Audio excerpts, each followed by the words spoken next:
Dalam video pembahasan kami, di sini kami membahas tentang historiografi nasional corak, karakteristik dan metodologi penulisan sejarah pasca kemerdekaan 1945 sampai 1998.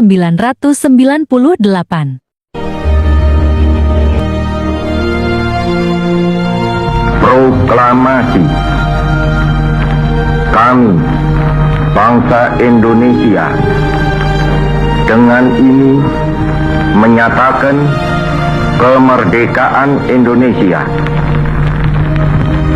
Hal-hal yang mengenai pemindahan kekuasaan dan lain-lain diselenggarakan dengan cara saksama dan dalam tempo yang sesingkat-singkatnya. Jakarta, 17 Agustus 1945, atas nama bangsa Indonesia, Soekarno-Hatta.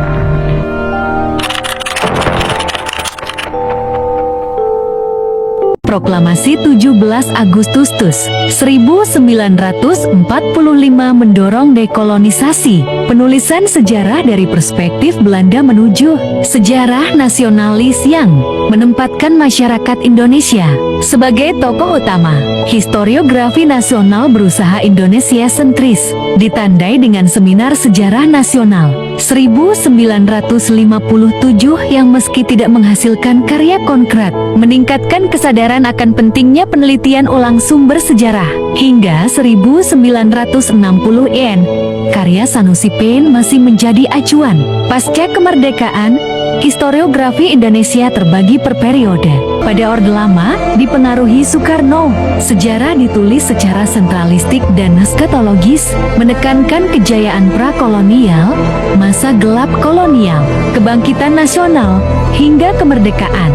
Tahun 1970, Seminar Sejarah di Yogyakarta memperdebatkan Neerlandosentrisme vis Indonesia centrisme, serta objektivitas dalam penulisan sejarah. Seminar ini melahirkan Sejarah Nasional Indonesia 1975 dalam 6 jilid yang menunjukkan dominasi rezim Orde Baru dengan penekanan legitimasi peran ganda militer. Metodologinya masih tradisional, mengandalkan arsip resmi, pidato, dan publikasi pemerintah. Dengan analisis kritis yang minim, tradisi lisan mulai dipakai, tetapi lebih untuk mendukung identitas nasional. Dengan demikian, historiografi masa ini berfungsi bukan hanya memahami masa lalu, tetapi juga sebagai instrumen ideologis dan legitimasi politik. Pada 1950-an, pembangunan negara erat kaitannya dengan penulisan sejarah nasional. Kongres Sejarah Nasional pertama, 1957, bertujuan merumuskan sejarah resmi Indonesia, meski masih berlandaskan warisan kolonial.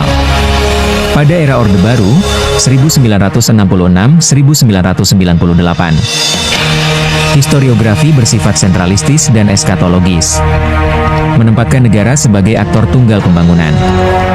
Konferensi Sejarah Nasional 1970 melahirkan Sejarah Nasional Indonesia, 6 jilid, 1975, yang menetapkan periodisasi sejarah.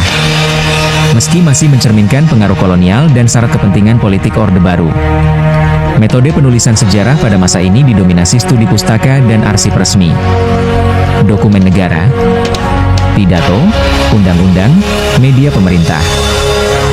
Sumber lokal seperti tradisi lisan dipakai terbatas dan diawasi ketat. Kritik terhadap historiografi dan materi sejarah ada. Buku pelajaran sejarah berfungsi sebagai alat legitimasi rezim, tetapi dibatasi secara politik. Kajian sejarah sering menggunakan pendekatan interdisipliner teori sosial politik, hegemoni, ideologi, analisis wacana untuk melihat bagaimana pengetahuan sejarah dipakai sebagai alat dominasi negara. Secara metodologis, struktur klasik, heuristik, kritik sumber, interpretasi, historiografi tetap digunakan, tetapi dalam kerangka yang dikontrol rezim, sehingga ruang bagi sejarah alternatif atau kritis sangat sempit.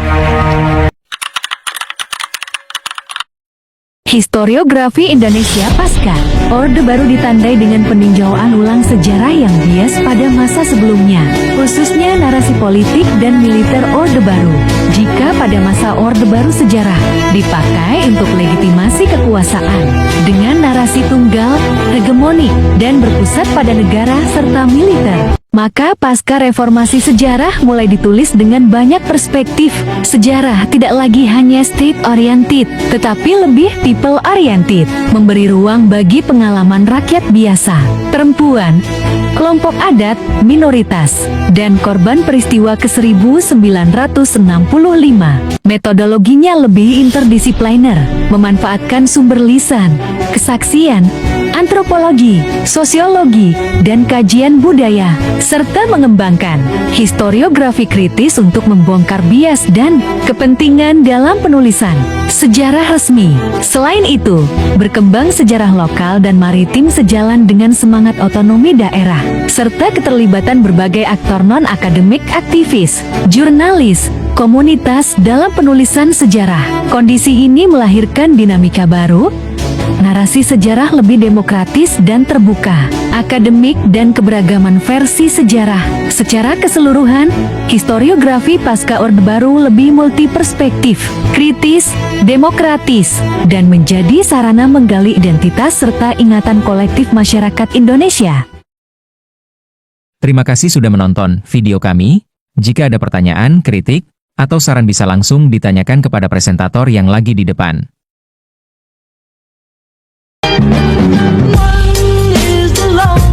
Number that you'll ever do. Two can be as bad as one. It's the loneliest number since the number one. One is the loneliest number that you'll ever do.